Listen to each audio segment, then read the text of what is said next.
Hi అండి, నేను మీ Shilpa Vinay. Welcome to Vincy kitchen.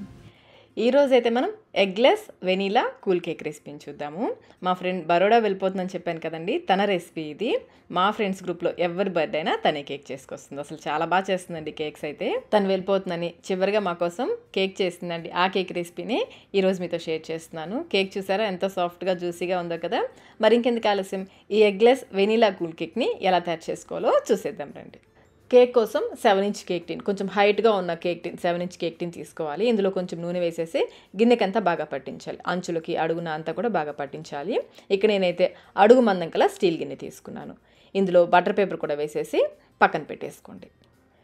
ఇప్పుడు ఒక మిక్సింగ్ బౌల్ తీసుకుని ఇందులో 1.5 కప్పుల మైదా వేసుకోవాలి. వెయిట్లో వచ్చేసి 180 గ్రామ్స్, 180 గ్రాముల మైదా వేసుకుని ఈ మైదాన్ని 2-3 సార్లు జల్లించుకోవాలి. ఇలా 2-3 సార్లు జల్లించుకోవడం వల్ల కేక్ చాలా సాఫ్ట్గా వస్తుంది. ఇప్పుడు ఈ జల్లించుకున్న పిండిని ఒక గిన్నెలోకి తీసేసుకోండి.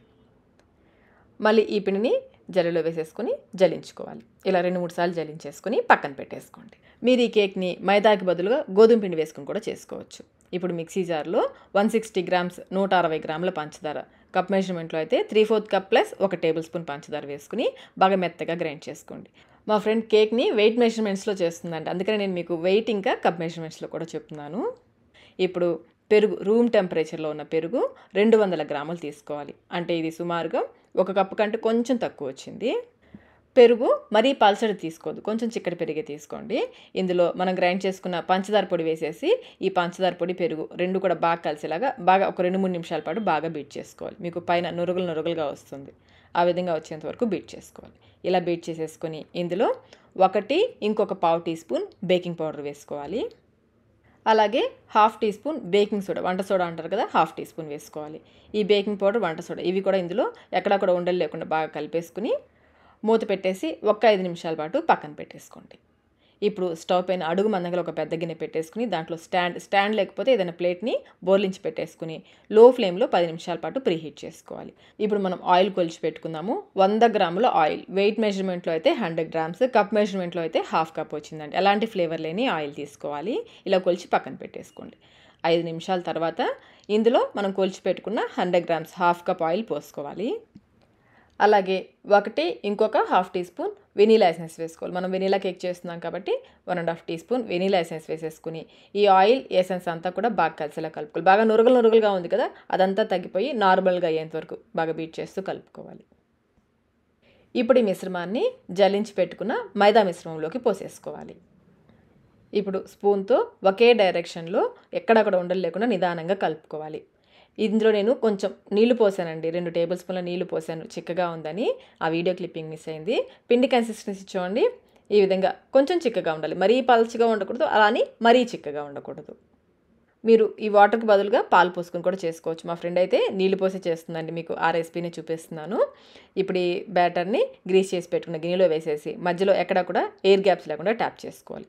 ఇప్పుడు నిదానంగా ప్రీహీట్ చేసుకున్న గిన్నెలో పెట్టేసి మూత పెట్టి పైన కొంచెం వెయిట్ కూడా పెట్టేసుకోవాలి. లో మీడియం ఫ్లేమ్లో 45 to 50 మినిట్స్ వరకు బేక్ చేసుకోవాలి. 40-45 మినిట్స్ దగ్గర మధ్యలో ఒకసారి చెక్ చేసుకోండి. ఓవెన్లో అయితే 180 డిగ్రీస్ దగ్గర 25 to 30 మినిట్స్ వరకు బేక్ చేసుకోవాలి. టూత్పిక్ గుచ్చి చూస్తే ఏమీ అంటుకోకుండా వచ్చేంత వరకు బేక్ చేసుకోవాలి. నాకైతే 55 మినిట్స్ పట్టిందండి. 45 మినిట్స్ దగ్గర చెక్ చేస్తే కొంచెం స్టిక్కీగా ఉంది, అందుకని మరొక 10 నిమిషాలు బేక్ చేశాను. ఈ విధంగా బాగా బేక్ చేసేసుకుని నిదానంగా బయటకు తీసి పైనుంచి ఒక క్లాత్తో కవర్ చేసేసి పూర్తిగా చల్లారనివ్వాలి. పూర్తిగా చల్లారిన తర్వాత ఎడ్జెస్ని కొంచెం లూజ్ చేసుకుని డీమోల్డ్ చేసుకోవాలి. మీరు కూల్ కేక్ చేసుకోవాలనుకుంటే కేక్ని కనీసం 1 గంట లేదా 2 గంటల ముందే బేక్ చేసి పెట్టుకోవాలి. కేక్ అస్సలు వేడిగా ఉండకూడదు. పూర్తిగా చల్లారిన తర్వాతనే మనం విప్పింగ్ క్రీమ్ అప్లై చేసుకోవాలి. అందుకని కనీసం 1 గంట ముందైనా కేక్ చేసి పెట్టేసుకోవాలి. కేక్ చూడండి ఎంత సాఫ్ట్గా వచ్చిందో కదా. దీన్ని పక్కన పెట్టేసుకుని ఇప్పుడు మనం క్రీమ్ ప్రిపరేషన్స్ చూద్దాము. నేనైతే విప్పింగ్ క్రీమ్లో షుగర్ ఉన్నదే తీసుకున్నాను. చూడండి, ఇందులో ఆల్రెడీ షుగర్ ఉంటుంది, ఇంకా మనం ఎక్స్ట్రాగా షుగర్ యాడ్ చేయాల్సిన అవసరం లేదు. అలాగే పైన డెకరేషన్ కోసం 32 నెంబర్ నాజిల్ తీసుకున్నాను. అలాగే విప్పింగ్ క్రీమ్ బేక్ చేయడానికి ఒక పెద్ద గిన్నెని డీప్ ఫ్రీజ్లో 1 అవర్ పాటు, ఖచ్చితంగా 1 అవర్ పాటు ఉంచి తీసుకోవాలి. ఇందులో 2 కప్పుల విప్పింగ్ క్రీమ్ వేసుకోవాలి. ఈ విప్పింగ్ క్రీమ్ని మనం డీప్ ఫ్రీజ్లో స్టోర్ చేసుకుంటాం కదా, కేక్ చేసుకునే ముందు బయట పెట్టేసి అది పూర్తిగా మెల్ట్ అయిన తర్వాత మళ్ళీ నార్మల్ ఫ్రిడ్జ్లో పెట్టేసుకోవాలి. హై కూలింగ్లో నార్మల్ ఫ్రిడ్జ్లో పెట్టుకోవాలి. ఇదైతే ఖచ్చితంగా బాగా కూల్గా ఉండాలి, బాగా చల్లగా ఉండాలి. విప్పింగ్ క్రీమ్ని బీట్ చేయడానికి ఇక్కడ నేను హ్యావెల్స్ బీటర్ తీసుకున్నాను. చూడండి, ఇందులో స్పీడ్స్ ఇలా ఉంటాయి. ముందైతే మనం 1 స్పీడ్లో బీట్ చేసుకోవాలి. ఇలా బీట్ చేస్తున్నప్పుడు మనకి పైన బబుల్స్ ఫామ్ అవుతాయి. ఇలా ఒక లేయర్ అంతా కూడా, ఒక థిక్ లేయర్ అంతా కూడా బబుల్స్ వచ్చేంత వరకు 1 స్పీడ్లోనే బీట్ చేసుకోవాలి. బీటర్ని ఒకే దగ్గర కాకుండా అంచుల దగ్గరికి తీసుకువెళ్తూ బీట్ చేయాలండి, లేదంటే అంచుల దగ్గర ఉన్న క్రీమ్ అలాగే ఉండిపోతుంది. ఇలా చుట్టూ తిప్పుకుంటూ బీట్ చేసుకోవాలి. కొంచెం సేపటికి చూడండి, బాగా ఒక థిక్ లేయర్ లాగా ఫామ్ అయింది కదా. ఇప్పుడు స్పీడ్ని 2లోకి పెట్టేసుకోండి. 2లో పెట్టేసుకొని బీట్ చేసుకోవాలి. మొత్తం అయితే మాకు ఒక్క 7 మినిట్స్ పట్టిందండి ఇది బీట్ చేయడానికి.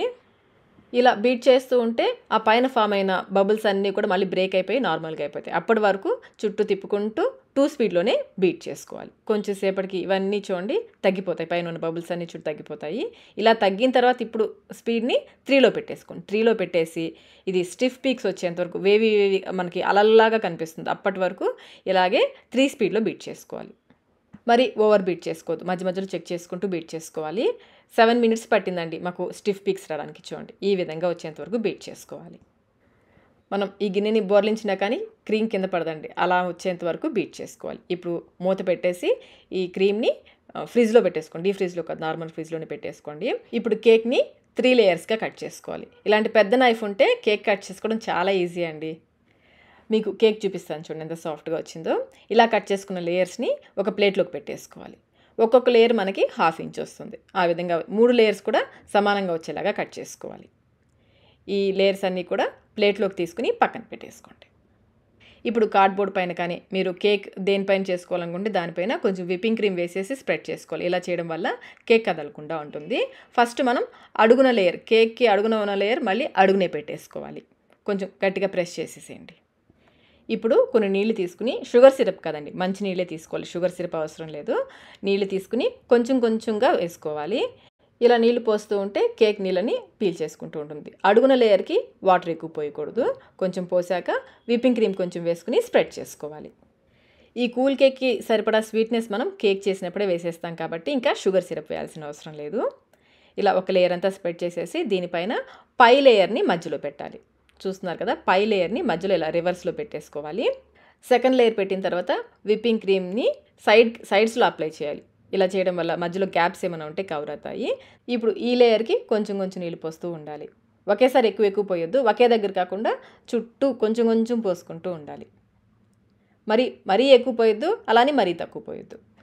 వాటర్ పోసాక మళ్ళీ విప్పింగ్ క్రీమ్ వేసి స్ప్రెడ్ చేసుకోవాలి. ఇలా ఒక్కొక్క లేయర్ పెట్టేసుకుంటూ కొంచెం కొంచెం నీళ్ళు, లేయర్స్ పైన నీళ్ళు పోసేస్తూ విప్పింగ్ క్రీమ్ వేసి స్ప్రెడ్ చేసుకోవాలి. అంతా ఒకేసారి విప్పింగ్ క్రీమ్ అంతా కూడా ఒకేసారి వేసి స్ప్రెడ్ చేయకూడదు. లైట్గా ఒక లేయర్ లాగా వేసేసి ఎక్కడ గ్యాప్స్ లేకుండా స్ప్రెడ్ చేసేసుకోవాలి. తర్వాత స్క్రాపర్ ఉంటుంది కదా, దాంతో ఎక్స్ట్రా ఉన్న విప్పింగ్ క్రీమ్ అంతా తీసేసుకోవాలి. ఇలా చేసిన తర్వాత ఈ కేక్ని ఒక 15 మినిట్స్ ఫ్రిడ్జ్లో పెట్టుకొని తర్వాత మనం మిగతా విప్పింగ్ క్రీమ్ అప్లై చేసుకోవాలి. దీన్ని క్రమ్ కోట్ అంటారు, బేస్ కోట్ అనమాట. ఇలా చేయడం వల్ల ఈ బ్రెడ్ క్రమ్స్, కేక్ క్రమ్స్ ఉంటాయి కదా, చిన్న చిన్నగా మనకి చిన్న చిన్న ముక్కలుగా ఉంటాయి చూడండి, అవన్నీ కూడా ఫ్రిడ్జ్లో పెట్టడం వల్ల చక్కగా లాక్ అయిపోతాయి. ఇలా మనం క్రమ్ కోట్ చేయలేదనుకోండి, విప్పింగ్ క్రీమ్ అప్లై చేసినంతసేపు ఆ చిన్న చిన్న కేక్ ముక్కలు ఉంటాయి కదా, అవన్నీ విప్పింగ్ క్రీమ్లోకి వచ్చేస్తూ ఉంటాయి, ఫినిషింగ్ అంత బాగా రాదు. అందుకనే క్రమ్ కోట్ అయితే తప్పకుండా చేసుకోవాలి. కేక్ ఇంకా క్రీమ్ కూడా ఒక 15 నిమిషాల పాటు ఫ్రిడ్జ్లో పెట్టేసుకోవాలి. 15 నిమిషాల తర్వాత విప్పింగ్ క్రీమ్ని మళ్ళీ 1 నెంబర్ స్పీడ్లో, హై స్పీడ్లో కాదండి, 1 నెంబర్ లో స్పీడ్లోనే మళ్ళీ స్టిఫ్ పీక్స్ వచ్చేంత వరకు బీట్ చేసుకోవాలి. స్పీడ్ అయితే అస్సలు పెంచొద్దు. ఇలా స్టిఫ్ పీక్స్ వచ్చాక కేక్ పైన వేసేసుకొని స్ప్రెడ్ చేసుకోవాలి. కొంచెం క్రీమ్ అయితే పక్కన పెట్టేసుకొని మిగతా మొత్తం క్రీమ్ అంతా కూడా కేక్ పైన వేసేసుకొని ఈవెన్గా స్ప్రెడ్ చేసుకోవాలి. కొంచెం క్రీమ్ మనం కలర్ వేసి గార్నిషింగ్ కోసం యూస్ చేస్తాం కాబట్టి కొంచెం క్రీమ్ని పక్కన పెట్టేసుకొని మిగిలిన అంతా కూడా కేక్ పైన వేసేసుకొని అంతా కూడా ఈవెన్గా స్ప్రెడ్ చేసేసుకోవాలి. పక్కకి తీసి పెట్టుకున్న విప్పింగ్ క్రీమ్లో కొంచెం ఫుడ్ కలర్, మీకు నచ్చిన ఫుడ్ కలర్ వేసుకోవచ్చు. నేనైతే yellow food colour, lemon yellow food colour వేస్తున్నాను. ఈ ఫుడ్ కలర్ అయితే ఎక్కువ వేసుకోకూడదండి, ఎక్కువ వేస్తారంటే చేదు వచ్చేస్తుంది. కొంచెం వేసుకుని స్పాచులాతోనే కలుపుకోవాలి, బీట్ చేయకూడదు. బీట్ చేసామంటే క్రీమ్ విరిగిపోతుంది. ఇలా బాగా కలిపేసుకొని దీన్ని పైపింగ్ బ్యాగ్లోకి వేసుకోవాలి. 32 నెంబర్ నాజిల్ పెట్టేసుకుని పైపింగ్ బ్యాగ్లోకి వేసేసుకోవాలి. ఈ కేక్ పైన డెకరేషన్ అయితే మీకు నచ్చినట్లు చేసుకోవచ్చండి. కేక్ అయితే నేను బేక్ చేశాను, మిగిలిన ప్రాసెస్ అంతా కూడా మా ఫ్రెండ్ చేసింది. తను ప్యాకింగ్లో బిజీగా ఉందని నేను కేక్ చేసి ఇచ్చాను, మిగిలిన ప్రాసెస్ అంతా కూడా తనే చేసింది, మా ఫ్రెండే చేసింది. ముందు కొంచెం గ్యాప్తో పెద్ద పెద్ద ఫ్లవర్స్ అయితే కొన్ని పెట్టేసి ఆ మధ్యలో గ్యాప్స్ని చిన్ని చిన్ని ఫ్లవర్స్తో ఫిల్ చేసేస్తుంది. ఇలా చేసేసి అలాగే కింద కూడా చూడండి లైట్గా ఇలా డిజైన్ లాగా ఇచ్చేసింది. సింపుల్గా మీకు నచ్చినట్లు చేసుకోవచ్చండి. పైన మీ సెలబ్రేషన్కి తగ్గ కాయిన్ టాపర్ పెట్టేసుకుంటే వెనీలా కూల్ కేక్ అయితే రెడీ అయిపోయింది. ఖచ్చితంగా 1 అవర్ పాటు అయితే హై కూలింగ్లో ఫ్రిడ్జ్లో ఖచ్చితంగా 1 అవర్ అయితే పెట్టాలి. అప్పుడే మనకి కేక్ చక్కగా సెట్ అవుతుంది. ఎంత ఎక్కువసేపు ఫ్రిడ్జ్లో ఉంచితే కేక్ అంత టేస్టీగా ఉంటుంది. నేనైతే 1 అవర్ తర్వాత కేక్ కట్ చేస్తున్నాను. చూడండి కేక్ అయితే ఎంత సాఫ్ట్గా వచ్చిందో. మరి మీరు కూడా ఈ టిప్స్ ఫాలో అవుతూ ఎగ్లెస్ వెనీలా కూల్ కేక్ని ఇంట్లో ఒకసారి తప్పకుండా ట్రై చేయండి. ట్రై చేసి మీకు టేస్ట్ ఎలా అనిపించిందో మాకు కమెంట్ రూపంలో తెలియచేయండి. వీడియో నచ్చినట్లయితే లైక్ చేయండి, మీ ఫ్రెండ్స్కి ఫ్యామిలీ మెంబర్స్కి షేర్ చేయండి. ఇలాంటి మరిన్ని రెసిపీస్ కోసం మన విన్సీ కిచెన్ యూట్యూబ్ ఛానల్ని సబ్స్క్రైబ్ కూడా చేసుకోండి. Thank you.